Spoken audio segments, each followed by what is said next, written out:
you need to make sure that your mind is working hard in order to make those academic and memorization gains. What is up, guys, and welcome back to my YouTube channel. If you're new here, my name is Aaron and I am a third-year kinesiology student at the University of Alberta here in Canada. And today I'm going to be going through Ali Abdaal's Skillshare class discussing effective studying habits. It was a long one. It was 4.5 hours long, and if you have the time, definitely worth the investment. But if you don't have the time, don't worry, I'm here for you, I gotcha. This is everything I learned in Ali Abdaal's Skillshare class in 10 minutes or less. Let's get started. So he basically broke the class into 3 main parts. The first part was understanding, the second part was memorizing, and the last part was focusing. So let's start with understanding, and from there we'll move on. So this is the most important step of all 3. And you can memorize all you want, but if you do not understand, it means nothing. It means nothing. Before you do anything, you want to scope the subject. So what does it mean to scope the subject? Well, first of all, it means you have to create an outline for yourself based off of the headings and subheadings of the lectures and the content that you are going through. You want to create a skeleton for the subject. Why? What is the purpose of this? Well, it gives you an idea of the whole picture, the big picture of what you are studying, and that way you are able to, as Ali Abdaal says, hang the details off the skeleton. And so when you get into the nitty-gritty of memorizing, you're not just lost in the details, and you're able to see the big picture and fit it all into its correct place. All right, another big hint for helping to understand the subject is ask yourself, can you explain this concept to a 5-year-old?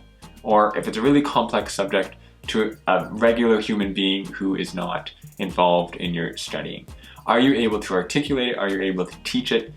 It's a very simple concept, but if you're able to explain it, that means you're able to understand it, and it also means you're able to understand it to the extent at which you're able to dumb it down for the person, and so that you have such a good understanding that you can create it accessible for the person. Another technique you can use in this section of understanding is something like mind maps. What mind maps do is they create a big picture, once again, similar to the skeleton, in that you see how everything is connected and you can see the different pieces in your mind about how this is all going to work out and how it all fits together in one cohesive whole, so that when you come to the test, you're not just trying to pull out a random fact out of thin air, but you can see how it connects to the rest and you're able to understand it a bit better and perform a little bit better on the exam. Before we move on, I just want to reiterate, as Ali Abdaal did thousands of times when he was in, well, maybe not thousands of times, but a lot of times during his class, that understanding is the most important part.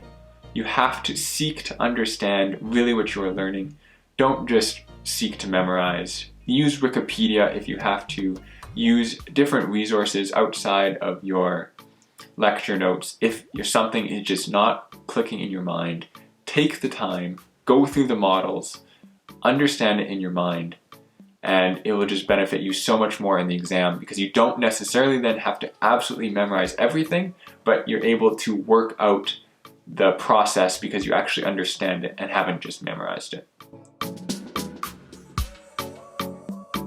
All right, so the biggest thing he drives home is active recall. And if you've watched Ali Abdaal, you know about active recall, but for those who have not, active recall is essentially just testing yourself on the subject matter. Can you bring it up without looking at the notes? Can you bring it up from your own memory? What it does is that it causes your neurons, it causes you to think really hard about the subject, and this creates stronger pathways, and those pathways are obviously more helpful for remembering when it comes to the exam. So something else that he really drove home in remembering and studying is that we like to think that studying is always about easy. If it's easy, then I'm doing it right. But it's actually not the case. If it's hard, if it feels like it's hard work, that means your brain is struggling, and that's good. It means it's creating stronger neural pathways. If it's easy, you're not doing anything. It's just like working out. If it was easy, you wouldn't be getting any gains. So You need to make sure that your mind is working hard in order to make those academic and memorization gains. Active recall, doing that through flashcards, doing that through Google Sheets. He went through a whole bunch of different methods to do that. I'm not going to cover that in this 10-minute video, but he does have some videos about how he uses Anki app and how he uses Google Sheets or how he uses Notion to create different templates to quiz himself and employ this active recall technique. Okay, next thing, using spaced repetition. So he created what's called the retrospective revision timetable, which I'm going to show to you now, and I created on Notion. And you want to think of it in terms of topics and not time. Lots of people like to plan out exactly when they're going to study, what topic they're going to study, but the problem is you have no idea really what your life is going to be like in a month's time and whether you actually really need to study that specific topic on that specific day. So what he does instead is reverses the process and goes through and studies whatever he wants. And then once he's studied it, he marks it as either good, bad, like he knows it or he doesn't know it, or it's really easy or it's medium. And that way he is able to see the progress that he's making on it and sees if he needs to do it again. Relating to this, spaced repetition and the forgetting curve. Okay, so the forgetting curve, if you've watched his videos, he talks about quite a bit, but basically the idea is that we exponentially forget what we learn over time. And in order to stop this, we have to basically cut off the curve or stop ourselves from losing it. So the way this works is by spacing the repetition that we cover a subject. An example might be that we cover anatomy, and the first day you go over it, review it, and you think, great. But the next day, maybe you forget 50% of what you covered. So the next day you cover the material again, and you remember it, and then you won't forget that material again for perhaps another week. And then you cover it in a week again, and you won't forget the material for another month. So with each progressive repetition that is spaced so that it's not just like immediately after each other, so it's not about the short-term memory, you are able to cut off the forgetting curve and remember it for a longer period of time each time you review it, and eventually work itself into the long-term memory, which is ultimately the goal of school, because you want to learn the stuff that you're going to be applying in your jobs. So next he talked about the topic of interleaving, which is a really interesting topic, which I have never really heard of before. So he basically talked about doing a little bit of different topics during times to mix it up. And this improves retention. When we block or do a series of the same task or the same subject over and over again, we subconsciously create shortcuts for ourselves to find the answer quicker. So for example, we'll just look at a question and automatically know, like, oh, I know exactly what this question is about because I've just been doing 15 of them. But if we move away from it and then come back, we are not able to create those shortcuts in our mind again. And we have to really go over the whole process and figure out like why that question is asking what it is. And this creates, again, more cognitive work, more cognitive stress, and this is going to improve our memory and improve those neural pathways. All right, he then talked about the effectiveness of rereading your notes, highlighting your notes, summarizing your notes, things like that. And basically he said that compared to active recall and using spaced repetition, these are useless, next to useless. So that was huge for me because I spent a lot of time just rereading my notes and summarizing notes. But apparently, according to Ali Abdaal, that compared to active recall is just a waste of time. But he did say that he takes notes in class just to keep him focused, but that's really all he uses it for. And highlighting, he just likes to do it because he likes things to look pretty, as he says. Another super good tip that he gave was to only create flashcards for the particular information that is really having a hard time sticking. Don't create flashcards for everything, you'll just overwhelm yourself, and often you just have unnecessary information that you know, but you just create a flashcard for it anyways. So don't create unnecessary flashcards.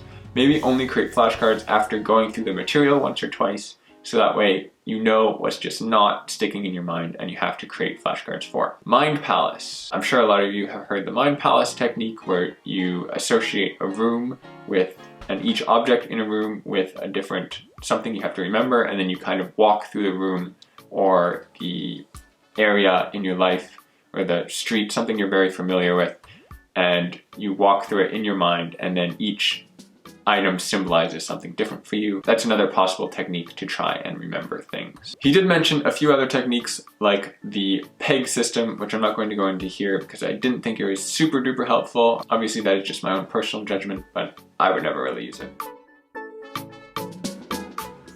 Part 3, motivation and focusing. So I'm going to cover this as briefly as I can to fit within the 10 minutes here, but it seems like I might have already gone over, which is not good.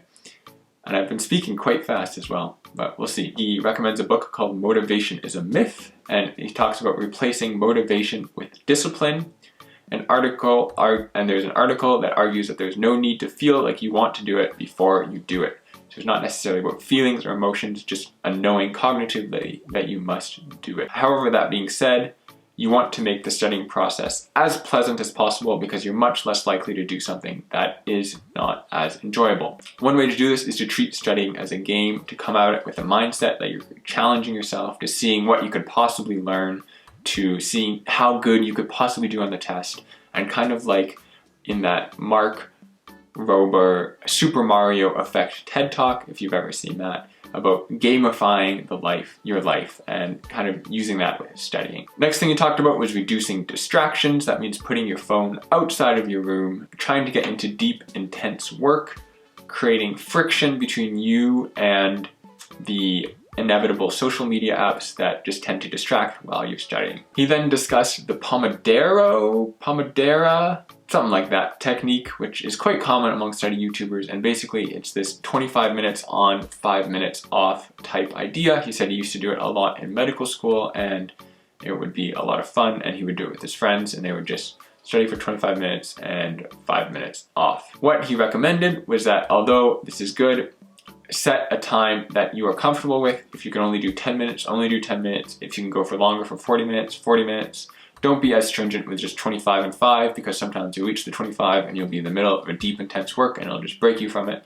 But he did say it was a good technique to kind of motivate you to know that you've only got this chunk of time to do, and then you get a little break.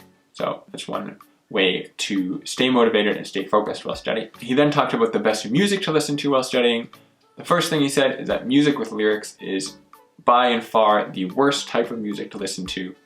Music just as instrumental is probably best, and silence is probably the best. What he did mention is that he does like to listen with instrumental music because it makes the whole process just a bit more enjoyable, and like he said before, anything that is enjoyable he is more likely to do. There doesn't seem to be a big difference in listening with instrumental music versus just doing it in silence, so if it makes it a little bit enjoyable, why not, right? Finally, he talked about maintaining a work or school life balance as well as studying effectively with friends. So the first thing he said was that obviously your health and wellness comes first before any grades, so make sure you prioritize that, and if you do that, then you will be able to focus more and study better. Obviously, he said there are times like midterms and final seasons where for a short time you may have to put aside and really focus on the exams, but for the most part, you should be able to do your best to maintain a school life work balance. And finally, when studying with friends, make sure that you have the right type of friend group. It needs to be the right dynamic. You kind of need someone to take charge to make sure everyone knows what the session is going to look like. So he said one thing to do and try is to have, if you're all answering flashcards together, allow for 10 seconds of silence after the question is shown so that everyone has a chance to answer it in their brain without anyone or the smart guy just shouting the answers and then you never had a chance to think about it. All right, that was as fast as I could zoom through all that material. I didn't cover absolutely everything because it's impossible to cover 4.5 hours worth of material in 10-15 minutes. But I did my best. This is pretty much what I learned from it. So I hope you guys really enjoyed it and found value in it. If you did, please hit that subscribe button, please hit that like button, please share this video. Thank you guys so much for watching. You guys are the best. It means a lot to me. Every single view I really cherish, and it means a lot to me. I know I keep saying that, but I don't really know how else to articulate or communicate just how cool it is that people actually click and watch videos that I'm producing, and yeah, it's really cool. So please share, please subscribe, please hit that like button, and comment below what you got out of this video. Thank you so much. See you guys next time.